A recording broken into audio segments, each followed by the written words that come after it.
All right, so before we even get into your name, tell me that moment that nearly broke you, but you survived it. Mm, mm, mm. Probably like, probably like losing my grandpa. I say losing my grandpa. How did it affect you? You know what I'm saying? And how did you overcome it? It destroyed me. I lived my life in like a blackout for like a few years, and then that's what led to me getting incarcerated or whatever. Like I just lived like a, I don't know, it was like kind of like a blur or whatever. It was just like a lot of traumatic stuff, but it was just like I don't know. After I had went and did my bid or whatever, it just kind of like I guess it took that for me to like really like deal with it because I never dealt with it. So that kind of like really like lifted me up or whatever because it took me more back to like my morals, how I came up because I started going like not astray or whatever, but I started, you know what I'm saying, moving a little reckless than I normally would have because I know how to, you know what I'm saying, I know how to carry myself and I wasn't respecting myself and I had to learn how to respect myself again. A lot of people, you know what I'm saying, they only see the music and the success now. But what's the darkest place you've been in your life? Shit, in that damn cell, stuck. You know what I'm saying? Poor choices get you poor responses. So, you know, All right, so now if I asked a 16-year-old version of you what he think about where you are now, what would he say? he would have said this is where he would have been. He'd have probably thought of probably been a little bit further, but doing good though. Like thought of doing good though, you know, based on how circumstances went. You know what I'm saying? Shit, I already knew how I was moving back. I was moving wild back then too. You feel me? So shit, I had just been proud. Like damn, that's what I became. You know what I'm saying? Like that's what you ended up becoming. Like that's cool. You know what I'm saying? Just like yeah, you know, I just said keep going. Like you're doing great. All right, so for the people seeing you for the first time, who is A3 the Grit King? Yeah, A3 the Grit King. I'm a Tulsa performing artist. I be going on shows, you know what I'm saying, being on the road, all of that type of stuff. I do a lot of different stuff, you know. Shit, I'm a family man, you know what I'm saying? Family overall loyalty, you know what I'm saying? Loyalty over royalties. But I don't know. I just real big moral person. You feel me? Energy kind of guy. You know, I'm the life of the party. You know what I'm saying in real life. You know, so always good spirits and good vibes. I'm very much a man of the people. So you know what I'm saying. I'm never, you know, you're never bigger than the program. You know what I'm saying. I'm part of the program, but you know, we trying to build the program up. So you know. All right, so tell me a little about, you know what I'm saying, where did it start for you? Not the music, not the fame, but your real life. You know what I mean? Where in Tulsa did you grow up? You know what I'm saying? Jeez, all over Tulsa, but nah, like we're like really what really got me outside though. It was like really I got outside when I was young. I was like 9 or whatever. You know, we covered that before in other videos. But you know, I kind of was already outside real young. So then you gotta ask me the question again. I forgot, cousin. I'm saying, where did it start as far as not the music, not the fame, but your real life? What side of town did you grow up Oh, in? okay, yeah, okay, yeah. See, well, in my real early years, I grew up deep north or whatever, like deep Turley, where about Brian and shit out there. You know what I'm saying? I grew up there in my real young years. I stayed out there a lot, and then we moved. I started being more with my mama again and shit like that. Lived over there with my grandma in Birmingham place on like Harvard and shit. And I moved between there and then on like Layman Acres or whatever. If you know where Layman, if you in Tulsa, you can look at the map. You know where Layman Acres is. But it's just basically like it's by the airport on Pine and Mingo. I grew up over there too. That's where I caught my case at. Like I was all over Tulsa. I was north, I was east. I even was out south a bit like that. But them were like really like the north and the like. I guess really it's just the north because depending on who you asked, you know that spot is the north or whatever. It's the end of the north. So you know, just you know, depending on where you ask, you know what you'll get. What's one thing about yourself nobody would ever guess just by looking at you? Shit, that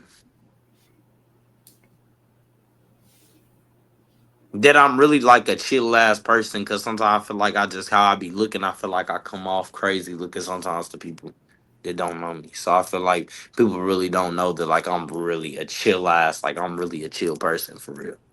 Like really a vibe. All right, so like growing up in Tulsa, what streets or neighborhoods left scars on you, and which ones gave you hope? Shoo-wee. Shit, a lot of them motherfuckers shit over there being over there on Birmingham Place, shit all up and down that motherfucker, all up down Harbor, dog, man. We used to be fighting with the Mexicans and shit, you know what I'm saying? And doing all of that shit.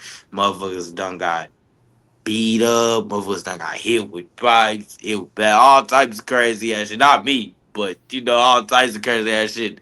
So, you know, that shit always be crazy, like fuck, like all types of just crazy stuff like that. And then where I'm from, like I said, where I spent most of my years at it in Lehman Acres or whatever, you know, being into it, like having like beefs so young and stuff like that, like having all them beefs and stuff young, that kind of traumatized me too. Cause then like then that kind of set the tone for when I started getting older, what I was gonna be on or whatever. So then I'm over here like trying to, you know, not get into some shit, but at the same time I'm not running from shit either. So then you sitting here playing, you know what I'm saying? You playing with boundaries of, you know, of life, I feel like. But I'm like, you know, anything that traumatized you, it's just about what you do with it. You feel me? It could either break you or make you. So that's kind of how I look at the trauma side thing. Who really shaped you? You know what I'm saying, when no one else cared, was it family, friends, or somebody else? Shit is family and shit, I couldn't even call him a friend because it's family. So like really just like family, you know what I'm saying? Like day one, like people, you know, even I got friends that's been around since I was like literally kids that's still around, you know what I'm saying? I'm talking about 9, 10 years old. So, you know, that's them, they family to me. They've kind of passed the point of being friends, you know what I'm saying? That's not something that's ending. So, you know, like that, and then my grandpa, you know what I'm saying, my great grandpa, whatever, and my other grandparents on my daddy's side, and then you know shit, just in general, you know my elders, they really took good care of me, all my aunties and uncles and everybody, you know they really helped shape me to the moral code and everything that I live by, you know, and how to carry myself, you know, and all that stuff, how to be real independent. When you look back, what choices? excuse me. When you look back, what choices did you make that you knew would set you apart from everybody else? Well, when I really didn't want to like, I didn't really I didn't really see the point of the games. I feel like that when that set me aside right there, because I never really saw the point of the games. I never really saw the point of it. And like, you know, being a son of somebody who was incarcerated, basically, you know, my father's incarcerated my whole life, basically. So, you know, to be a kid of a person that was incarcerated for so many years and stuff, you know what I'm saying? You see the effects and shit like that of them type of things. Do you feel like your father's incarceration affected you as a child growing up?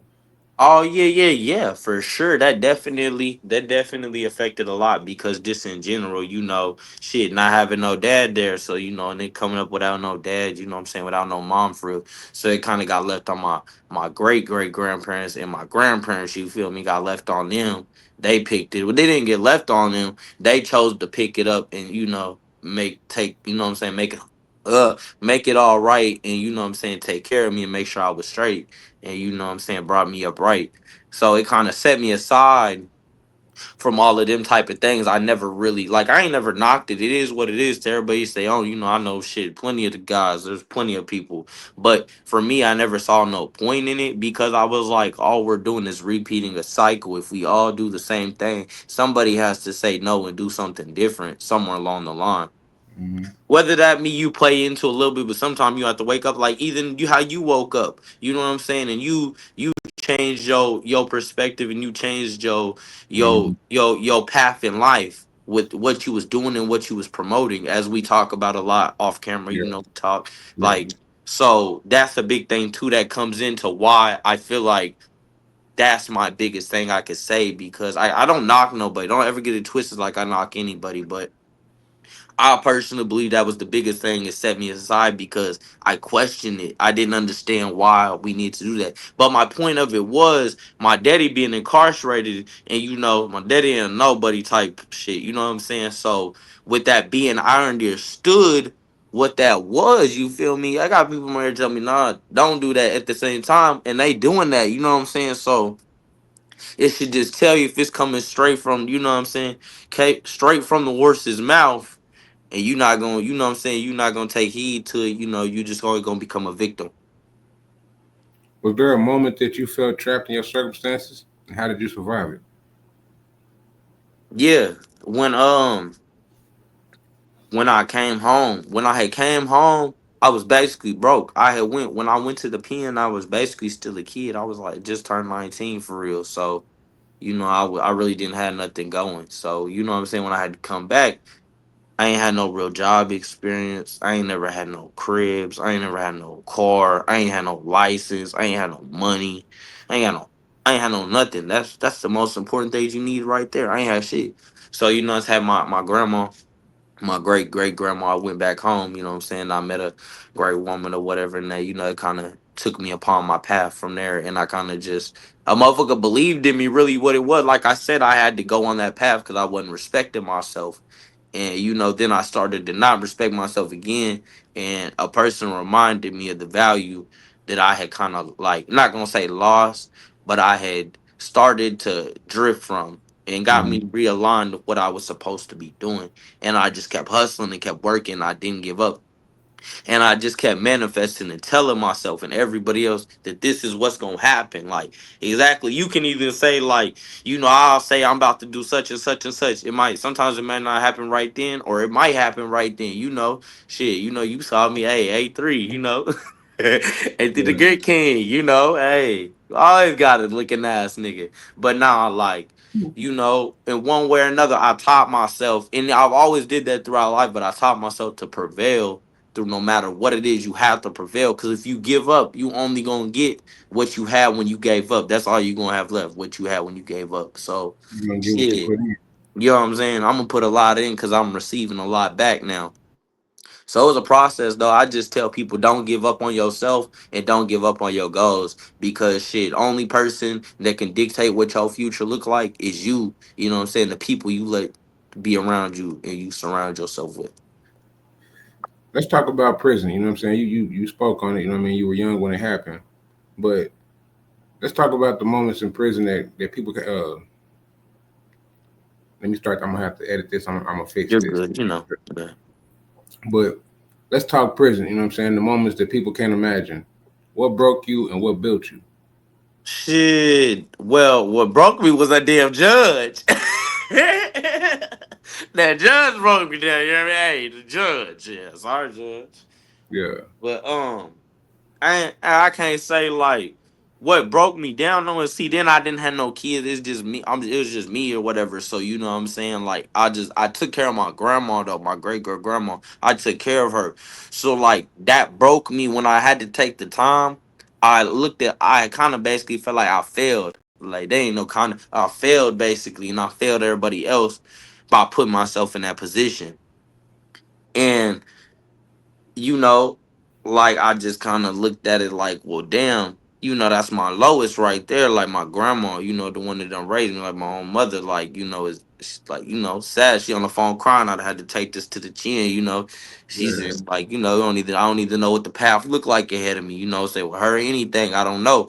So like that was the biggest thing that broke me about being incarcerated. It really wasn't even at the time, you know, it was what it was, you know. Hey, I came up, you do the crimes, you do the time, you know what I'm saying? You take it to the chin. That's what you do. That's just how I was raised. Big or small, it don't matter. You gotta take it to the chin. You play the game, you gotta play that shit. And what built you? Why you know what I'm saying? Why you were incarcerated? What built me was the people, because outside of me just always being I pay attention. I always pay attention. A lot of people don't pay attention. I pay attention. My grandpa always told me, look, listen, learn. If you look, listen, learn, you ain't gotta feel. You know what I'm saying? If you can't listen, you gotta feel. They play into it. They all play into each other. But the point of it is, I chose to learn from the people around me, which I had already always did. I just made a poor choice and poor judgment and put myself in a bad scenario. So then I had to write it out. A lot of people, they choose to just get in some bullshit and do all this and start to make a problem for themselves and being ignorant or whatever, right? Which there's nothing wrong with this how it goes because everybody's situation is different, everybody's street situation different how they time look. Not everybody do time the same. But Mm-hmm. like me, I felt like it was the people because niggas could tell I was a good nigga, you know what I'm saying? So people gave me genuine game they wasn't gonna give to nobody else, you feel me? Cause they seen that it wouldn't ever be a waste. If they didn't ever get a chance to ever help nobody again, they wanted to help me because they knew that it was never gonna be a waste. That's why I'm sitting here on this camera right now, even doing this type of shit. Because they believed in what I had going and they knew that I was gonna be bigger than what I was sitting here how I'm now, like, you know what I'm saying? So it was the people and just the fact that I didn't want to live like that again. You know what I'm saying? And I said, and I did time in the hole, all of that shit. It took like I took it as like character because I learned lessons out of it because I see how I got in them positions. So I'm like, you don't want to live like that. You just, you know what I'm saying? You got to pay attention to what you do, how you move, who you moving with, everything. You know what I'm saying? Once you get down to them things, it makes you better. You know what I'm saying? So I took a lot out of it to make elevation for life, and I learned about business in there. Shout out my partner Ghost. He doing a life sentence or whatever. He's a tutor, all type shit. Like probably a teacher now for real, like all type shit. So he taught me business when I was in there. He was teaching me about business and stuff. So I physically learned in there. You feel me? Like I said, I was still young, so I chose to keep learning, even though my environment was fucked up. Was there a day in there that made you realize your life had to change? Shit. Mm-hmm. There's probably a couple different times in there, but really what it was is when I was sitting in the hole, I sat down there for like 6 months or some shit. Weekends count on your real time. You feel me? On your real day to day time sheet. That part of the things. But like when you're in there though, it's like when you go to the county, weekends don't count. You feel me? So like when you sit in the hole, you're doing business days in the hole. You feel me? So I did 5 months, basically 6 months business days. So that's really longer than that. You feel me? Like that's low key a little longer than that in business days. So when I sat there, I got us starving in this motherfucker, all types of shit, man. They feed us at 4 in the morning, and then feed us at 10 in the morning, and then feed us at 3 in the afternoon. Now you do the math, how many hours you gotta wait to eat again? Like just being treated like a literal caged animal and being put in cages and gotta take showers in cages and all that and being sprayed with bear spray and all types of stuff like that or whatever and seeing how the people treat you and everything, you know what I'm saying? Like it just it woke me up because I sat in that bitch for so long, like to the point where I'm basically just living fasting, living like, you know what I'm saying? Like, you know what I'm saying? All you can really do is read, sleep, eat, maybe work out or whatever, but you can't even work out because you really can't even get a good shower. Yeah. So that right there, just that period, yeah, I had already, been doing time and all that. There was time there. But I sat there for so long, I had never even did that. I had been to pen, but I hadn't been to the hole like that before. So when I got there and I sit down there all that time and I just really thought about it, knowing I was when I left the hole, I was on my downhill stretch of time. Kind of how much time I probably only had like 7 months left when I got out the hole. So I went to Connors. So I just told myself from this point on, you gonna push this shit or whatever, and when you get out, you gonna run, you gonna do business, you gonna do this. So I basically just used all that shit as you know what I'm saying, my marker for when I stepped in the present. Were you doing music while you were incarcerated? Like, was you already into music, or did it come after you got out? Um, Now the music really didn't come until after I got it. I ain't gonna lie. Like, of course, I'd have made a little freestyle on my phone or whatever, rapping or whatever. But like, nah, I wasn't no rapper. wasn't even close to no rapper, and it was trash before. But when I came back, I still wasn't a rapper. But with me wanting to do something different, I felt like what are you gonna do different in Tulsa? There's not nothing to do where we come from. You know, all the thing in our city to do is gang bang, do drugs. You know what I'm saying? Fuck some bitches, and then just get some money. There's nothing really to do. There's not no events. There's not really shit to do. You know what I'm saying? And usually when they is, it turns into a shootout or something like that. So you can't even do stuff and just be peaceful. So I was like, shit, I be getting money and everything. I got money. I was like, I want to rap.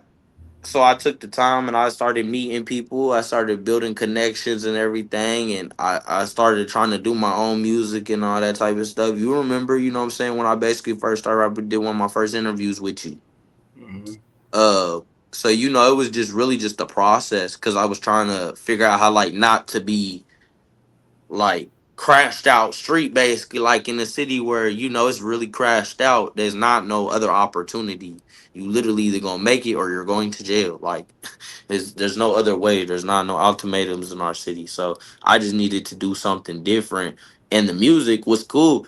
And I was like, well, I love music. And then it naturally took me to the people that was like me. Ironically, it took because I had always kind of been yearning for like friends that fit my new life, because then I didn't know what to do no more, because when I came home I didn't know what to do. Like, yeah, I still had a couple of my homeboys, but they was on drugs now and stuff, so that's not gonna work. I'm clean, I'm sober, I smoke my weed or whatever, but I'm great, you know what I'm saying? I'm not on that. So it was like refreshing to basically meet people that was like me or whatever, and I didn't even know that that's how it was gonna happen. I just started trying to do some shit, and then now I'm sitting here. All right. So if someone in the system, if somebody's watching right now in the system, what do you need them to understand? Like shit, shit, you gotta come back. I got a lot of homies, they go in and out, and I be fucked up about that shit because that could be me, or it could be, anyone I love, you feel me? So all I can tell you is, yeah, that change isn't easy, but shit, how was you a man though if you can't, you know what I'm saying, man up and put your boots on and go handle your shit just like you can go handle it out on that street. You feel me? You can go do that shit. You can take the other path too. It's gonna be a little harder, but shit, what you get though in the end, you get peace. You know what I'm saying? You get safety. You get to live your life the rest of it. But it's on you what you do with it, you feel me? You grown, you know what I'm saying? Maybe you might be young, but you still probably grown, you know what I'm saying, wherever you sitting. So, just believe in yourself, man. Believe in yourself and shit. Don't worry about what nobody thinks. Just keep doing it. Cause they might hate you. That just lets you know you doing it right. Cause if nobody don't not like what you doing, that means you're not doing it right. And leave them females alone on my mama. Unless she's trying to change you for the better to build your life up, leave her alone. That's what I'll tell you, because that's to be your biggest downfall than women. No, yeah, that's a whole nother subject. Oh, another subject, but it's the truth though. For y'all the guys, there's a lot of them too. Your music tells stories most people wouldn't survive listening to once. How do you translate that pain into art? Um, it's a process. Actually, I've gotten better with it by getting the emotions out, because that's why I've been really on about structure and music and stuff, and that comes into my structure because I'll be trying to get these emotions out onto paper to where then I can make it resonate with people, but I have to figure out how to put it together to where you can listen to it and it sound good and all of that type of stuff. So that type of thing be a process to me, but I definitely tell a lot of stories in my music, a lot of, and it's all real stuff. Like anything I talk about in my music, I've lived it, or that's how I'm actively living. You know what I'm saying? I'm never gonna talk about what somebody else did or whatever. Now, if I was there and we talk about shit like that or whatever, like that's different. But like, I'm never gonna just be like, yeah, I'm not gonna be like claiming for what my homeboy did in my song, talk about I did that shit. I'm not gonna do none of that lame ass shit. You know what I'm saying? I came up from nothing. Why would I wanna be dragging myself into dry shit? I came up in the streets. I'm not stupid. That's how you get yourself killed over nothing and then be looking dumb. Ain't nobody Yeah. gonna slide for you. Now you got a lot of music, you know what I mean? So which tracks or projects, you know what I'm saying, best represent the man you've become? Um, what represents what I've become? Yeah, which If you tracks or look, projects? I say if I say as a before and after, you got to go back and you got to go to my YouTube page and you got to look at my first mixtape. It's only on YouTube. It's not on other streaming stuff. It's only on YouTube.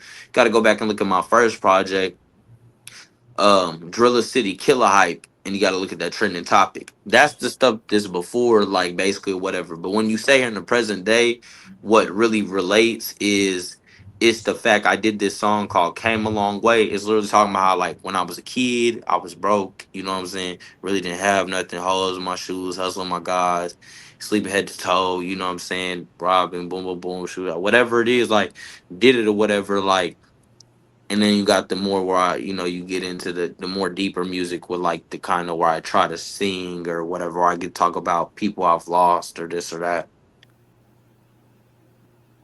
Do you ever go back and listen to your old tracks? You know what I'm saying? And like, what do they remind you of?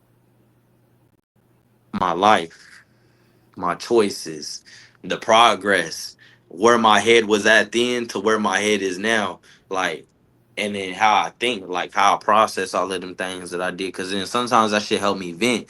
Cause then a lot of times I did so many things in my life, I catch myself feeling down or whatever, but not really down, just like you still got work to do because you did a lot of, you did a lot of bad mixed with good, you feel me? And your good's always supposed to outweigh your bad. How I see it. But I definitely listen to a lot of my older music. I like a lot of my older songs too. Actually, my older part of my catalog is actually what's doing the best right now. A lot better than my main catalog right now. So, that's definitely good. I love that. That's my first shit. So that ain't my worst shit. The future's bright. So, How much of your music is for yourself versus the streets, the city, and the fans? ooh, that's a good question right there. Cause look, for me, for a long time, like my first like year or whatever, I was more just like on some shit, on some me shit. I just want to hear some shit. How this shit gonna sound? Boom, boom, boom. I'm gonna make these sounds I hear. That's like how I be like. I gotta make the sounds I hear in my head. Like I just make it come to reality. Like I hear the shit and be like, it need to sound like this. So, like, what was the question? Is it for yourself or Oh, is sorry. Yeah, yeah, yeah. it, Nah, let like, me nah, let my me read first part of my catalog is for myself. The first part of it or whatever, like my first two mixtapes, and then like my third project, my little third little EP or whatever, the third project I done did. That one, when you came to that little project or whatever, it kind of became where I was on some shit like kind of for me or whatever. But that time I was trying to give the people music that they could appeal to basically, and they liked it too. I think I did 5 or 6 songs. I think I did like 5 or 6 songs on that project or whatever, and Mhm. it resonated pretty well. I be making my newer music though. It's now more for the people. You feel me? Because I'm in a different space in life now. Like, yeah, I be outside and all that stuff or whatever, but I don't surround myself as much with certain shit as I used to. And with that, that's how you make that music that everybody can relate to too. You get out of your comfort of where you just how you're living. You gotta go bigger than that. You know what I'm saying? You gotta go to what everybody like, to what all people can get with. You know what I'm saying? Females, males, kids. However, you want to be able to have something that everybody can appeal to, not just one set people. You feel me? That's where I kind of started re-looking at how I make music for the fans versus how I make it for myself. So I figured out a way to tie it in there to where I could still put the emotion, still talk my shit, and still be A3 within giving them what they asked me for by making the songs more for them rather than for me. Cause for a long time I was doing it. It got me a lot of hate, but it got me a lot of support though, because it just lets you know that I'm gonna build my own catalog of how I want to sound. If you don't like this song, you might like the next song. That's just how music goes. You might put out a project and there's 20 songs on a motherfucker. Only one person might like 5 of them. One of them person might like two. One of them might like all of them. You feel me? And one of them will sit there and say that shit was trash. Mhm. So it's all opinion based. So I just kind of wanted something that rounds out to where I'm with it, because this is for myself. Any song I make, it's for me. It's not really. It wasn't about y'all. I did that, yeah, because I'm an artist, but it was me painting a picture. You know what I'm saying? It was me painting a picture for y'all to hear and for y'all to take, for y'all to catch the emotions that I was feeling. If you can relate to them, you'll like it. Basically, All right, so your latest album, you know what I'm saying? Like, what moments inspired it? Like, what was it? Was it anger, loss, love, or survival? It was all of them right there. You just named everything that project has got in it. Like, um, the newest project I'm about to drop is called Priceless Art, and the name says itself right there. What you know, what it is like, because to me, my life is priceless art. I'm priceless art. You can't replicate me. I can't replicate you. You feel me? No matter how I try, how hard I try, I can maybe get close to it. I can maybe do something like it, but it wouldn't be you, and you couldn't do me. You know what I'm saying? Could only do something like it. So, with that being, what was the question again? We talking about your latest project. You know what I'm Oh saying? yeah, my bad. Yeah, yeah. My latest project. Yeah, my latest project, Priceless Art. It's all of them. Definitely all of them different emotions that you said, and like I said, it's priceless. You know what I'm saying? It's a piece of art, and like I said, my life is a piece of art. It's fine art, priceless. And with that being, I wanted this project to have them kind of vibes to it too. It's still something you can turn up to. They straight cuts on there. It's basically all of my best songs I'd say to date. What I have in the chamber. I got a lot of great stuff, but it's on my best work. And I'd say that really it's just about overcoming and showing basically that like yeah, people could say that they want or whatever, but you don't stop nothing though. Like this still keeps going. Like all of this still keeps going. So this project is to let you know that if you stick with what you've been working for, there's a chance you gonna really get what you was asking for in the end. You feel me? But it's just to show the people of my city and even surrounding small cities that all you got to do is just stick with your stuff, get with the right people, and stick with what you're doing and push it. Just keep pushing it, pushing it, pushing it, and you gonna end up coming across the right songs and it's gonna do your dance for you. You know what I'm saying? And this project right here, it's got his songs on it. It's got songs that's gonna take me to another level and open doors for me. And I made sure it did. So, you know, this one is gonna be a close to home project and I want y'all to enjoy it. And listen to it more than one time. Don't just listen to it one time. You know what I'm saying? Listen to how y'all listen to all them little other rap niggas or whatever that ain't from our cities. Or you know what I'm saying? Get that shit a real chance to listen to it. I All right, promise you, you yeah. won't regret it. Like there's energy on stage. You know what I'm saying? When you performing, like, what does it feel like when you step out there on stage? Oh man. Yeah, we talked about that too, you know what I'm saying? About like, you know, I'm not really like stage fright or nothing. I get a little nervous. I feel like anybody who does performing, live performing, I don't care if you're a comedian, an actor, or like, you know, live acting, anybody that's gotta stand in front of people and do something, you're gonna have some type of nervousness, some type of feeling. Me, I have that little moment. I like to smoke a little tree or some shit, or maybe if I like, I did it just completely sober. You know what I'm saying? Or I'll take a little shot, just take the edge off, like a little shot, not no big shot, a little shot. Just take the edge off, and I'll go up there and go do my dance. I just get lost in it. I just kind of try not to focus on the people, but like at the same time, focus on the people. Like I'm in my world and I'm moving around, I'm doing what I do or whatever, but at the same time still focus on the people's reaction of trying to get a reaction out of the crowd and make them feel it, whether they, you know, bumping their heads a little bit, they dance or whatever they may doing. I'm looking to make a reaction out of these people, and usually I get the reaction I want. People usually pull cameras out, they bob their head, they dance, female shake their ass, you know, whatever, boom boom boom boom, you know. So I get the reaction I want. It's just I go up there and I get lost. That's what I call it. I go up there and I just get lost, like I just basically black out and just be like, cause you got to think about it, it's all eyes on you right here, right now. Like you could flop right now, and look stupid, but I don't even worry about it. I done got up there, shit, messed up on lyrics before or whatever, or shit, a part came in where it wasn't even the whole song, and I was rapping, I was into the song, and you know what I'm saying, it's all type of shit. But I love performing though. It's a big part of doing music, cause when you start doing music, you can record songs and all that, but you got to get into the other side of music. You have to perfect performing, stage presence, all these type of things. Like if you're gonna call yourself an artist, I'm a performing artist. Have you ever had a show? You know what I'm saying? That reminded you why you still here despite everything? Oh yeah, I've had a lot of them, low key. A few of them. There's definitely been some that remind me. We just did one recently. I did a couple recent shows. I did this foam festival. We went down there and shit. Did that. It was in Missouri. We went down there last year too and did our dance. Um, You got that, and then a couple weeks before that, this was that the phone party was literally like probably like 3 weeks ago, maybe like three and a half weeks ago tops. And the Mhm. other event I did was about maybe 2 weeks before that. Made a good little fee off of that show, Shay Shella Fest or whatever. That was a cool little event. That one really reminded me of why I was doing what I was doing for real, for real.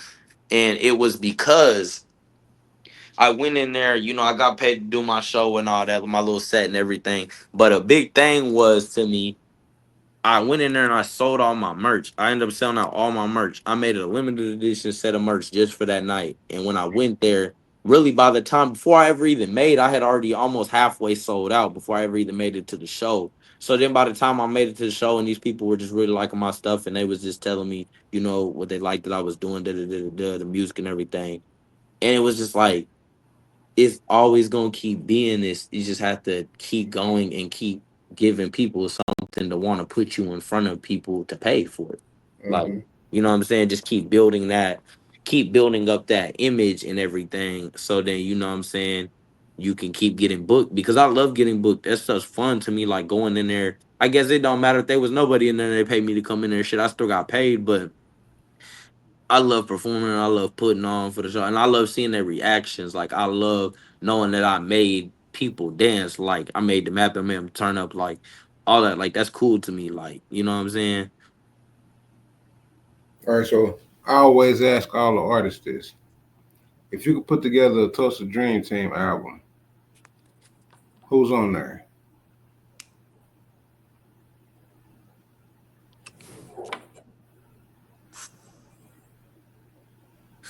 A dream team album. Is there a certain amount of people? People always ask me that. I say, yeah, give me your top 10. Top 10. Okay, that's cool. I can definitely do I think I could probably come up with 10. Let's see. I would definitely say, of course, myself on there. I would say Phil Sosa. I would put Mike the Don on there. I would put what's his name? This little young dude named G Made, you know what I'm saying? G Made or whatever. He go crazy, G Made C. I'd Mhm. put him on there. He a little youngster going crazy. He just won this little share cap competition and shit. I would put on there, let's see, I'd put the homie Sticks on there. He makes some cool melodic stuff. Shit, I would put who else would I put on there? I'd put the homie Suave on there because he'd come with them R&B swangers on them over going crazy. Uh, Shit, I would put. What else would I put on there, bro? There's so many. I definitely put the homie DD on there. You know what I'm saying? He's like the most popping young nigga there is in our city. Like I ain't gonna lie, for like the young niggas, like the young niggas, like the kids and shit. Yeah, he's the most popping. So I would definitely have in on it because influence and stuff like that. Uh, Man, who else would I Give me put? two more. Two more. That's all I need. Two more. Okay, that's good. Let me see. Let me think. Cause I know so many artists. I know so many artists. That's the horrible part about this. When you get to trying to think of people's names and can't even come up with no. The homie Stink Dog. He go crazy. He gonna mix it up every time. And then I would say, shoot.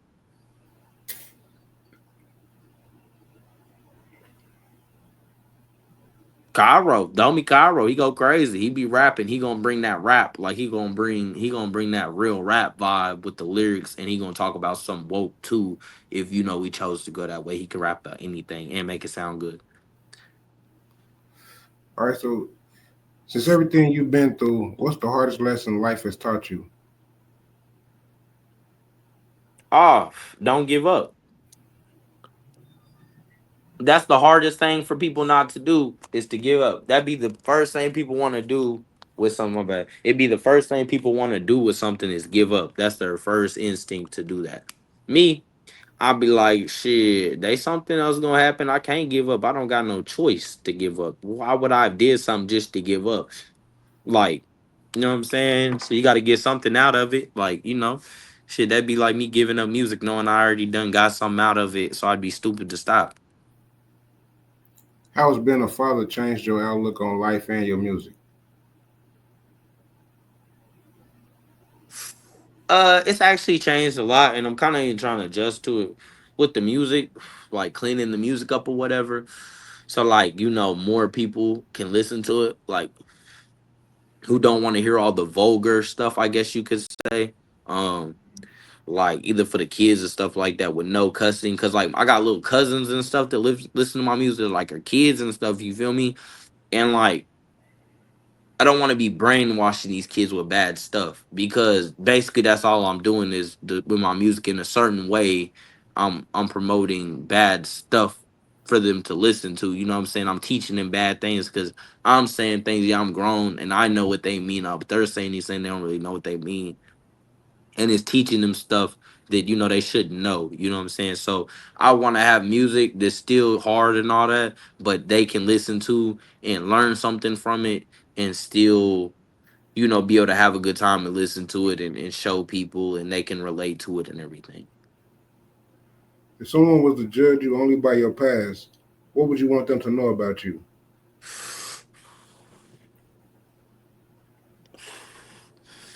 Shit, how much of a good person I am and how many people I help, and shit, just just being a genuine person. I'm just a genuine person. If anybody know anything about me, if they chose to judge me on my past or anything like that, shit, you can judge me off of my past or whatever, but shit, hey, I'm a stand up guy all the way around. I'm always be stand up, and if you can respect being stand up, and being about your business, taking care of your kids, and being a man and handling all your wax, that should never be no problem. But hey, that's on each person with their own opinion. But hey, I'm the greatest man I could probably ever think I could be right now, or I could have been, that I would have thought I would have been for real.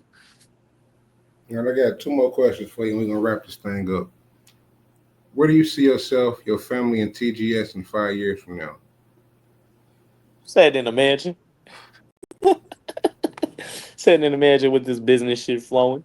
Just speaking of business, you know what I'm saying? Business, business, business. Cars, trucks, homes, the real estate stuff, um, jewelry, clothing, everything. Like it's just only gonna grow and I'm only gonna become more more opportunity based. Basically, I'm gonna be more opportunities based. I'm gonna be able to even offer people opportunities in the future. Like so, I just think I got a prosperous future ahead of me, and I got a young son. So the next 5 years, my son will be a little bit older too. So I'm gonna definitely want to be very stable and in my success and where I'm at, even outside of some music. I said one more, two more, but I got a couple more. I think I want to ask. I want to get a little bit more deeper before I let you close out. Uh, what's the legacy? You know what I'm saying? You're building that nobody can take from you. Shit, that I'm the first one in my family to do something for real, like outside of just the stereotypical things of going to work and all of that or whatever. Like I did something nobody in my family I feel like for real has did, which got some people that we related to that had some that didn't had a run or whatever. They done did their thing. But when we talk about right now, out of all of my cousins and brothers and uncles and David, all these people, I'm the only one that chose this route for real to be in the limelight and go out there and do things different, not just be a product necessarily a product of my environment to the fullest. Basically, I'm not like what I'm saying. So it's just kind of like shit. It's about growth, bro. It's about growth. That part. All right. So tell me about some dream collaborations that you haven't done yet. Who would you like to work Shoot. with? Have shit ain't had to work with nobody for real yet. But in the future, if I could just kind of put some out that it might be able to come back and help me in the end, shit. People like right now, what I'm saying, I've always really been a big fan of Texas music, period. Just like all around Dallas, Houston, just Texas, period. I've always been a big fan of where we from, it's country gangster shit, like, Doughboys and Killers, like honestly, in sports. So, it ain't really much to, go off of. But I really think I forgot what we was talking about. What we was talking about? Collaborations Oh yeah, see, that look, you haven't worked with yet. yeah. yeah, basically like people like maybe like Big X the Plug or like shit Now you know we got to young talk boy. about the home team. Uh We got to keep it on the home team. oh, it's about the home team. Yeah, the Oh, I home thought you team. want to talk about who people in general. Man, listen, I mean, that's cool, but you they know what I'm ain't none saying? of nah, I ain't gonna lie, there ain't too many of these niggas ain't really to work with. What I could Okay, work well, with. okay. Well, tell me who you would like to work with. Who would you like to collab with? Go ahead. Yeah, like outside of like the city, Yeah. just in general. Okay, like yeah, like somebody like Big X the Plug or like a Mexican OT or something like that, or like a NBA young boy, or like a shit. I'd even get on a song with Kanye West. Shit, you playing? I ain't fucked up about it. Like just anything. I'm open to do anything, honestly, but definitely, you know what I'm saying. Some shit that's kind of close to home though, for real. I'm not gonna lie. Something that could still represent my city correctly. It ain't too far out of bounds. I mean, tell me what's the most misunderstood part about you? Uh. Shit, did what is the most misunderstood part about me is how I come. Like I feel like I'm misunderstood in the side of how I come off to people. I'm misunderstood in that sense because how I am, I'm working like how I am or whatever. The things I say and how I talk or whatever, and how I come off or whatever, I'm very misunderstood. Like people tend to take not so much no more, but I've always kind of more took to how like they pay attention to the wrong things when I speak sometimes. Like they'll misinterpret me or whatever by how I might look or whatever when I'm saying it or how I say it or whatever. But what I'm saying is just what I'm saying. There's nothing deeper than that. But how I come off to people sometimes, like I come off wrong when I'm just being me, but it comes off wrong to some people because they're not used to that type of behavior, basically. All right, let's take it back. If you could tell your younger self one brutal truth, what would it be? Nigga, shit, the brutal truth was shit, which I knew because I seen it in a dream. But I would tell him, shit, you gotta slow down. You gotta slow down. Like, or you for sure gonna go like, cause I'd already seen it when I was a kid. I seen me sitting in a cell when I was older. So like in a way, I kind of already had did that. You know what I'm saying? So it's kind of like I'd have just really told myself to slow down a little bit more. Like you know what I'm saying? Like don't go buy them damn. I'd have told myself don't buy them damn guns. That's what I would have told myself. Don't go buy them guns that I buy. If people remember nothing else about A3ThaGritKing, you know what I'm saying? What's one truth you want them to carry? Shit, I was a stand up guy all the way around. What certified all the way? What from taking care of my boy from what my name in the game to my name in the streets. You know what I'm saying? All the way around. From my character as a person, you know what I'm saying? The things I did for the people, you know what I'm saying, and all that and who I was. Just like that's what's most important to me, who I am and how I was being represented and just, carry that like you know what I'm saying Whoop de Whoop would have been like you know what I'm saying you already know he was like what I'm saying certified, so that's just kind of how I prefer to be remembered, just a stand up individual. All right, now my last two questions, and I'm gonna wrap it up. But what message do you want to leave for the city, for your fans, and for your son today? uh that never give up. Whatever you choose to do, don't never give up, and don't follow people. Don't just follow people. Like take your life into your own hands. A lot of people don't take their life in their own hands. Choose for yourself. Don't let that girl choose for you. Don't let no nigga choose for you. Don't let your mama choose for you. Don't let your daddy choose for you. Don't let nobody choose for you. You decide what you want to do in life and you do that because can't nobody change it. Because somehow that path will line up for you down the line if it's meant for you. That part. My last question is: how can people reach out to you to support your music? You know what I mean? Support what you got going on to follow your journey. Is A3 the Grit King on all platforms. A3 THE